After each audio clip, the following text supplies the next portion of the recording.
Thank you very much, and I'm down here to speak in support of the FAA Reauthorization Conference bill that the Senate will vote on shortly. And I do want to thank both the chairman and the ranking member, Chairman Rockefeller and Senator Hutchinson, for their great work on this piece of legislation. Long time coming. It hasn't been reauthorized since 2007. And so it's been a long time coming, so I'm very excited about this opportunity. And I think it's maybe a new trend for the year. Last week we passed the Stock Act. Today, hopefully, we'll pass the FAA bill in a lot of work and a lot of compromise on these two pieces of legislation, and this one's particularly today. The last time Congress actually passed a comprehensive FAA bill was in 2003. The bill expired in 2007. Since then, FAA has been operating on 23 short-term extensions. These temporary extensions have been detrimental. They have hindered progress on modernizing our air traffic control.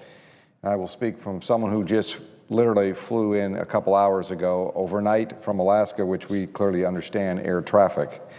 They didn't give airports funding certainty for planning, runway, and safety improvements, and they resulted in a brief shutdown in which 4,000 FAA employees were furloughed for almost 2 weeks last summer. It is far past time that Congress pass a comprehensive FAA reauthorization bill. Mr. President, while this bill is significant for the entire country, it is particularly important for my residents, the residents of aviation in Alaska and residents overall. It is truly a lifeblood. When you think of aviation, it's our highway in the sky. Alaska has 6 times more pilots and 16 times more aircraft per capita than the rest of the United States. More than 80% of our communities are not on the road system. So aviation is the only reliable, year-round means of transportation. This conference report invests over $13 billion in our airport infrastructure over the next 4 years. Let me underline that, $13 billion in the next 4 years. This is about jobs. It's about improving our airports for safety. In an economy that's slowly recovering and on the right track, this will add to the needed jobs in the construction industry, but also making sure we put them to work in areas such as aviation that is critically needed.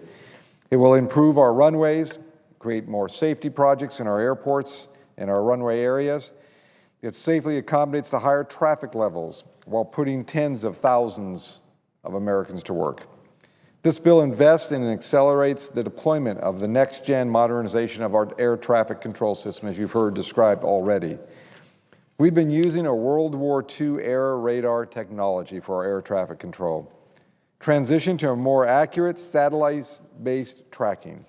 It will allow for more direct routes between destinations, reducing fuel use and saving airlines money.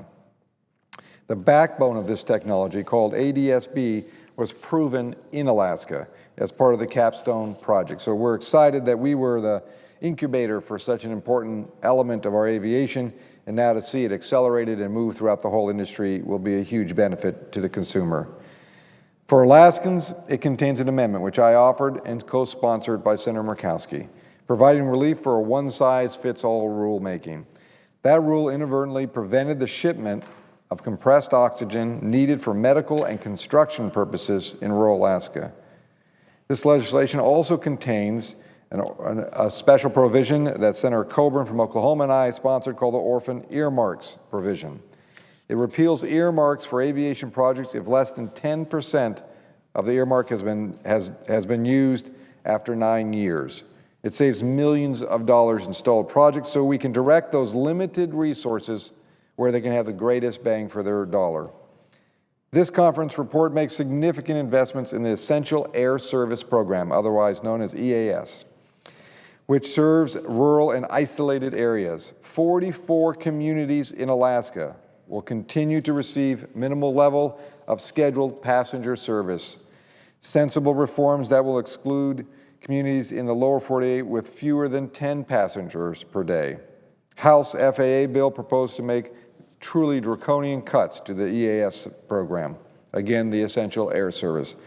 I want to thank Chairman Rockefeller particularly for his effort to make sure that rural communities throughout America and Alaska continue to receive the access they need to airspace and travel from their small communities. For the general aviation community, this bill contains no new user fees. And let me repeat that, no new user fees for the general aviation community. funding for research into unleaded fuel substitute, which one day may replace avgas, incentives for ADS-B equipment. And I'll continue to work with my co-partner on the GA caucus. The co-chair is Senator Joe Hans. This is the General Aviation Caucus, to make sure aviation policies are mindful of the significant role of general aviation, which plays not only in my economy in Alaska, but throughout this country. For airline passengers, this conference report includes a passenger Bill of Rights, championed by Senator Boxer and Snowe. It codifies common sense approaches and changes like making sure passengers have adequate food and water and lavatory access if delayed on the tarmac. Options to deplane if the flight has been excessively delayed.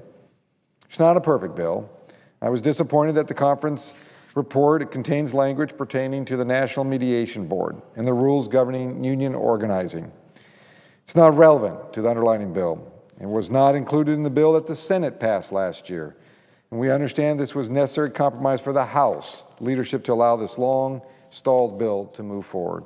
Again, an appropriate added element to this bill, but recognizing the overall bill is critical to the long-term health of our aviation industry and the passengers of this country. Take comfort to the folks that are listening to this provision that was added, that over 30 provisions in this conference report will improve conditions for aviation workers. While I firmly believe that the controversial NMB language has no place in this bill, I also recognize that it is time to move forward.